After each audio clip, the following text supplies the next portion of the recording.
Bonjour à tous, aujourd'hui on va parler des arbres de décision.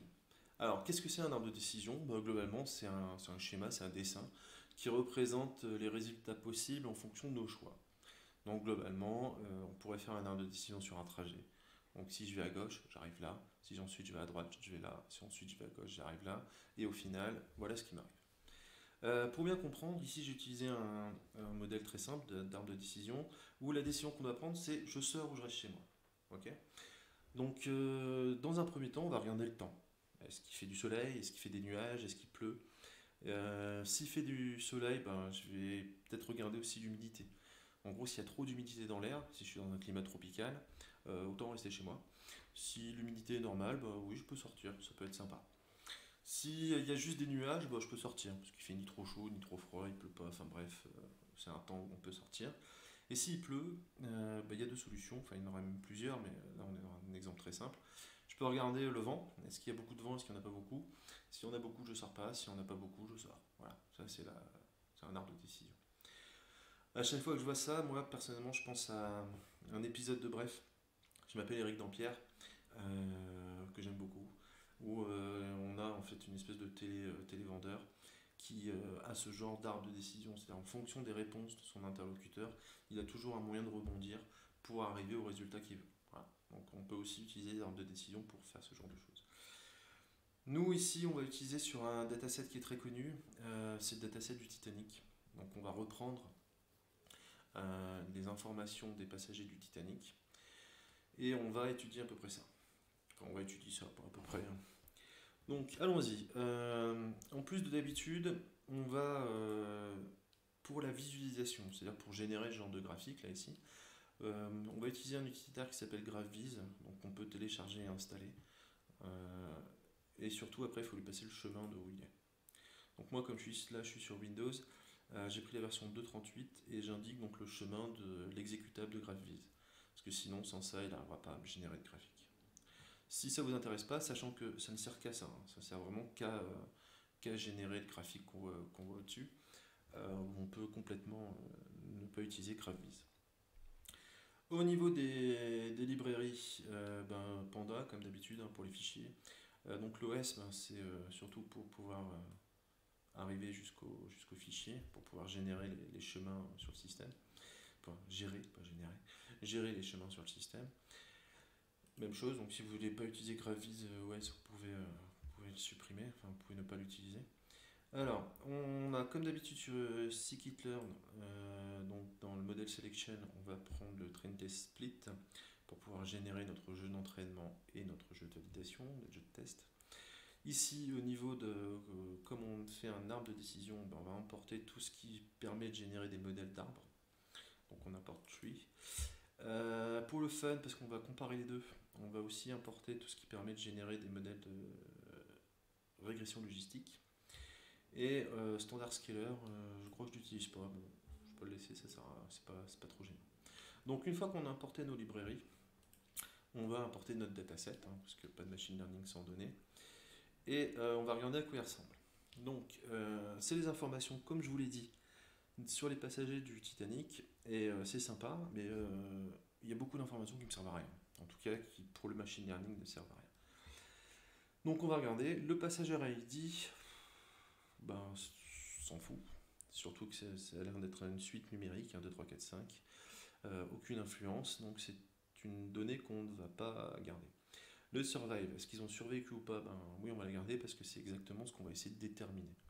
On va essayer de créer un algorithme qui est capable de dire, en fonction de certains éléments sur le passager, est-ce qu'il survit ou est-ce qu'il meurt. L'API classe, donc c'est sa classe, hein, ce qui était en première, en deuxième ou en troisième classe, ben on va la garder parce que ça a une influence. Je ne vais pas vous refaire tout le détail sur comment déterminer si les variables sont importantes ou pas.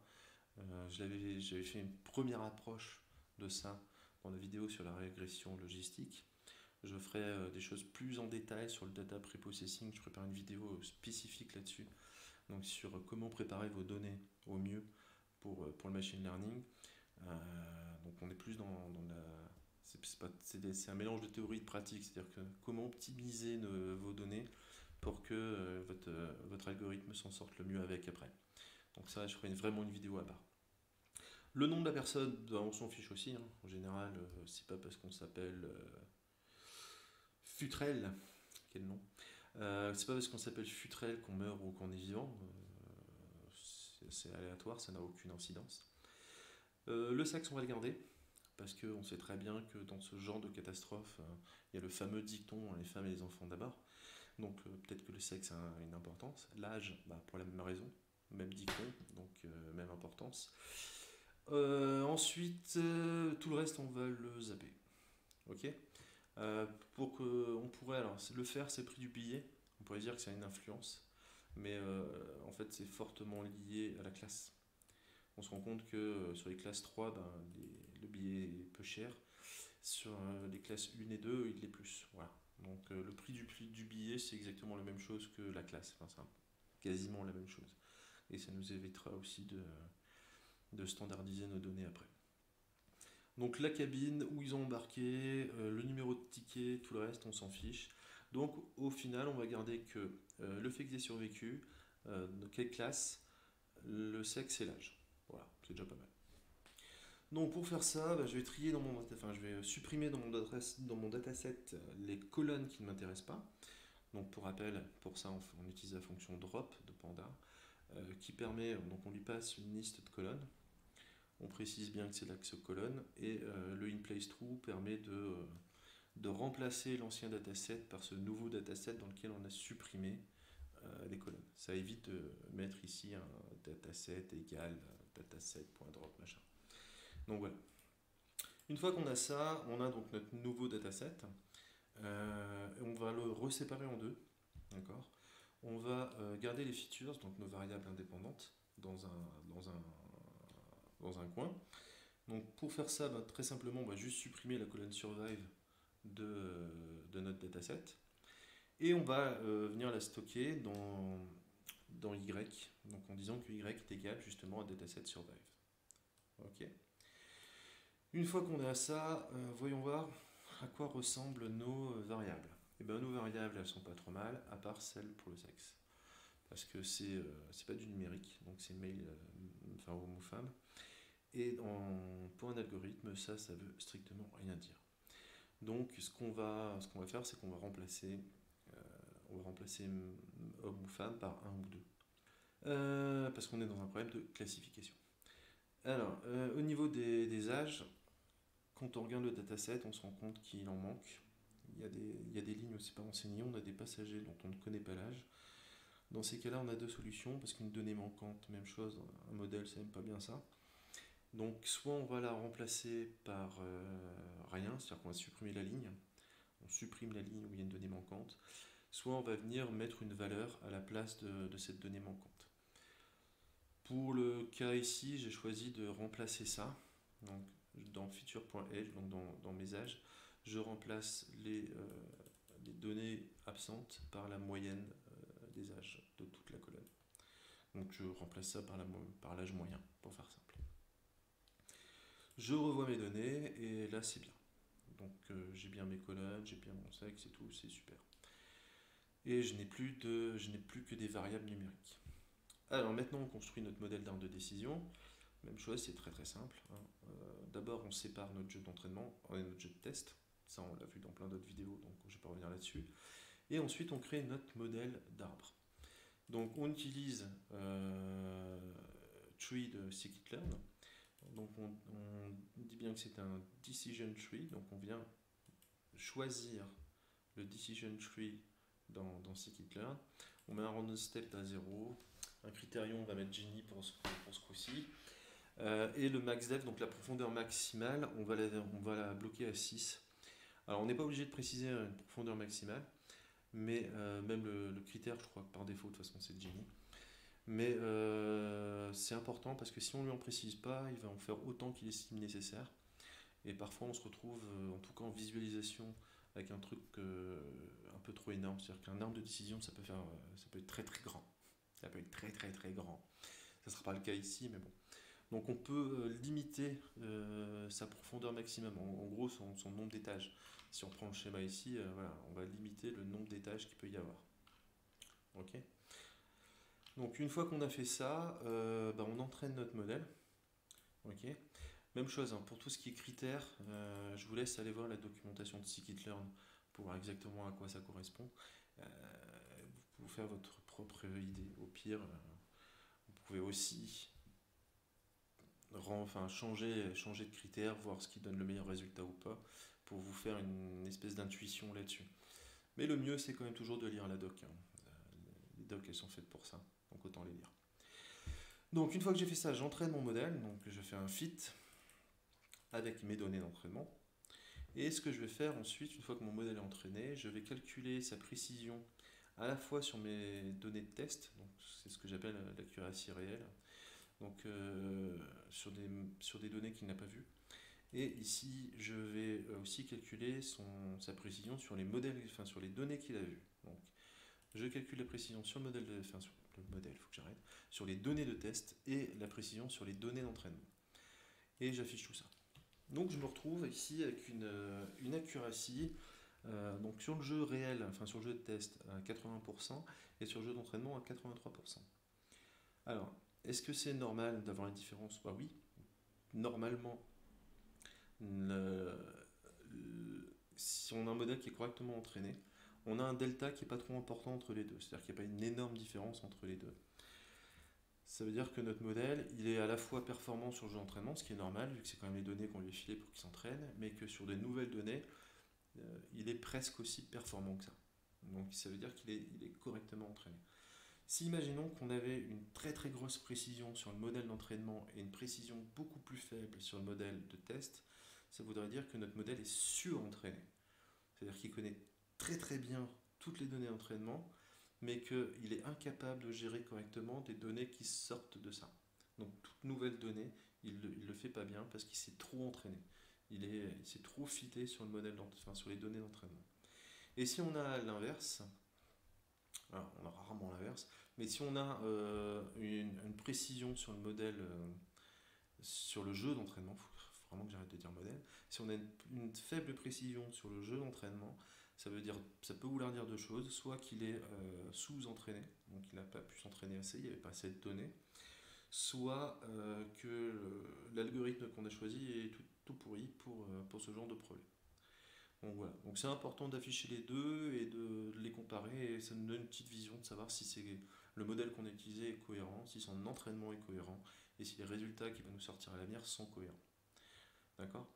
Une précision trop importante, c'est toujours mauvais, ça implique toujours du surentraînement. Si vous dépassez les 90, 95, enfin 90 ça va encore, dès que vous dépassez les 95, méfiez-vous quand même.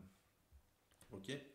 Donc là, je me rends compte que bah, en fait, c'est cohérent. C'est-à-dire que la précision entre les deux, il y a une petite différence, mais elle n'est pas énorme. Qu'il reste quand même tout à fait performant. Et donc, c'est bien. Je peux partir sur le principe que mon modèle est bien entraîné et qu'il est plutôt fiable. Pour le fun, je vais comparer ça avec une régression logistique, parce qu'on est exactement dans un cas de figure où on pourrait utiliser une régression logistique. On a une sortie binaire, on a une sortie en 0, 1, on a une sortie en vivant, pas vivant. Donc une régression logistique, logiquement, c'est fait pour ça aussi. Donc très simplement, je vais utiliser le même jeu d'entraînement, le même jeu de test. Je vais passer les mêmes données à mon modèle de régression logistique, donc qu'on a déjà vu dans une vidéo précédente, donc je peux revenir. Et même chose, je vais afficher donc sa précision sur le jeu de test et sur le jeu d'entraînement. Donc je me rends compte que ma régression logistique, bah, ses résultats sont pas dégueux.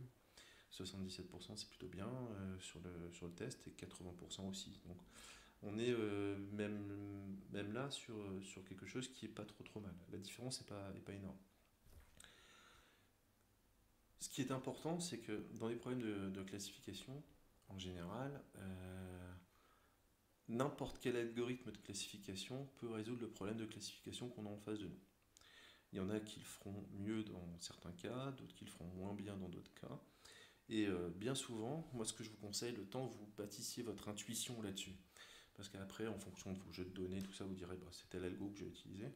Mais c'est de temps en temps comparer un modèle que vous êtes en train de créer avec un autre pour voir quelle est la différence. Et petit à petit, ça permet de se construire vraiment une intuition sur quel modèle utiliser. Ok, alors passons. Ici, on passe en fait sur la partie qui sert juste à générer ce que vous voyez en dessous. Parce que là, une fois qu'on a fait ça ici, on a déjà fini hein, sur l'arbre de décision. Donc c'est quand même rapide. Mais juste pour le fun, on va générer en fait une image PNG qui représente notre arbre de décision. Pourquoi? Parce que ça claque en réunion. Pour être tout à fait clair, ça fait bien en réunion. Et les gens qui connaissent rien au machine learning aiment bien avoir des schémas qu'ils sont capables de comprendre. Donc, pour ça, c'est avec GraphViz. Je ne vais pas vous expliquer les détails. Au pire, vous reprendrez le code. Il faudra juste faire attention à chaque fois si vous changez le dataset. C'est juste ça qu'il faudra changer, hein. Que ça corresponde bien à tout ce qu'on a. Ici, c'est des options. Enfin, je vous laisserai regarder. C'est pas hyper important. Mais en gros, on génère un fichier temporaire dans lequel on vient foutre nos informations sur notre arbre de données et ensuite on vient créer en PNG l'image correspondante. Voilà, pour faire simple. Et on se retrouve donc avec un arbre de décision qui visuellement ressemble à ça. Alors, je vais zoomer un petit peu, mais je ne vais pas pouvoir aller trop loin quand même. Ok, alors, voilà. Donc, comment il fonctionne? Déjà, ici, alors, je ne sais pas si vous verrez bien, mais au pire, je vous explique. Ici, donc, on a le genre. Alors, est-ce qu'il est inférieur ou égal à 1 ou 5? Donc, en gros, est-ce qu'il est égal à 1 ou à 2, hein, pour faire simple? Donc, s'il est égal à 1, on part dans cette branche-là. S'il est égal à 2, on part dans cette branche-là. Et ensuite, on regarde un autre élément. Est-ce que l'âge est supérieur à... J'arrive même pas à lire, tellement c'est petit. Est-ce que l'âge, je crois que ça va être 6 ans et demi. Est-ce que l'âge est inférieur ou égal à 6 ans et demi? Donc si c'est vrai, on part par là. Si c'est faux, on part par là. Et donc voilà, en fonction des éléments, eh ben, on va parcourir notre arbre de décision. On va prendre un exemple. On va prendre l'exemple d'un passager qui est un homme, qui est en première classe et qui a 54 ans. Ok? Donc, c'est un homme, je vais ici. Par contre, son âge est supérieur à 6 ans et demi. Oui. Hop. C'est peut-être même 0,5 là. Ouais, je sais pas, j'arrive pas à lire. Enfin bref. Donc, son âge est supérieur à 6 ans et demi. Ouais, c'est ça, 6 ans et demi. Donc, c'est vrai, j'arrive ici. Alors, est-ce qu'il a une P-class qui est inférieure à 1,5? Oui, c'est vrai, il y a une P-class qui est inférieure vu qu'il est en première classe. Donc, j'arrive ici. Est-ce qu'il a un âge qui est inférieur à 53 ans? Non. Il a un âge qui est supérieur vu qu'il a 54 ans. Donc, j'arrive ici. Est-ce que son âge est inférieur à 75 ans? Oui, j'arrive ici. Est-ce que son âge est inférieur à 60 ans? Oui, pouf. Donc le monsieur, il est mort. Voilà. Donc juste en regardant mon arbre de décision, en fonction des données que j'ai, je peux déjà aller prendre une décision. Enfin, je peux déjà connaître la réponse à ma question. Mais forcément, ça, c'est pas super. Donc plutôt que ça, on va utiliser la fonction prédict de notre modèle en lui passant les données, hein. Donc la classe, le sexe et l'âge. Et ça va nous sortir exactement le même résultat, c'est-à-dire que le monsieur est mort. Voilà. C'est triste pour lui, mais c'est comme ça. Ok? Voilà. C'est tout ce qu'il y avait à savoir sur les arbres de décision. Alors, enfin, tout ce qu'il y avait à savoir. Non. En tout cas, c'est comme ça qu'on les implémente, qu'on les utilise. N'hésitez pas à faire des tests par vous-même, peut-être à récupérer même des jeux de données sur Internet. Alors, pour en trouver plein hein, sur Kaggle, normalement vous en trouverez des jeux de données. À faire vos propres expériences et petit à petit à vous construire vraiment votre intuition, vos réflexes. Mais le fonctionnement de base d'un arbre de décision, c'est comme ça. Dans la prochaine vidéo, on verra les random forests, enfin les forêts aléatoires, si on les traduit en français, qui sont en fait, c'est comme un arbre de décision, mais avec, en fait, on prend plusieurs arbres de décision pour construire une forêt. Voilà, tout le nom. Et on crée des liens en fait entre ces arbres et ça permet de créer un modèle qui est beaucoup plus complexe, mais aussi bien plus précis. On ne peut pas le faire sur ce genre de données parce que là je ne vous ai pas montré, mais on a à peu près 1000 lignes hein, dans le dataset. Et c'est pas avec 1000 lignes qu'on fait un dataset précis. Hein, donc c'est pas très utile. Alors pour info, tous les datasets que j'utilise dans les vidéos sont normalement trouvables sur internet. Alors je vous les mets quand même. Mais il faut bien comprendre, c'est des datasets pour s'entraîner. C'est pas avec ça qu'on crée des modèles fiables. C'est vraiment uniquement pour comprendre comment ça fonctionne. Ce genre de choses là, sur le comment ça s'appelle, sur le Titanic, on aurait très bien pu le faire juste avec des fonctions de Panda. Enfin, on n'aurait pas eu la même chose, mais on aurait très bien pu déterminer des pourcentages de chances de survie en fonction de certains éléments, juste en faisant l'équivalent de tableau croisé dynamique, quoi, mais avec Panda, qui est un outil extrêmement puissant pour traiter les données. Voilà, c'est tout pour aujourd'hui. Ben, j'espère que vous avez appris des choses et je vous dis à bientôt. Au revoir.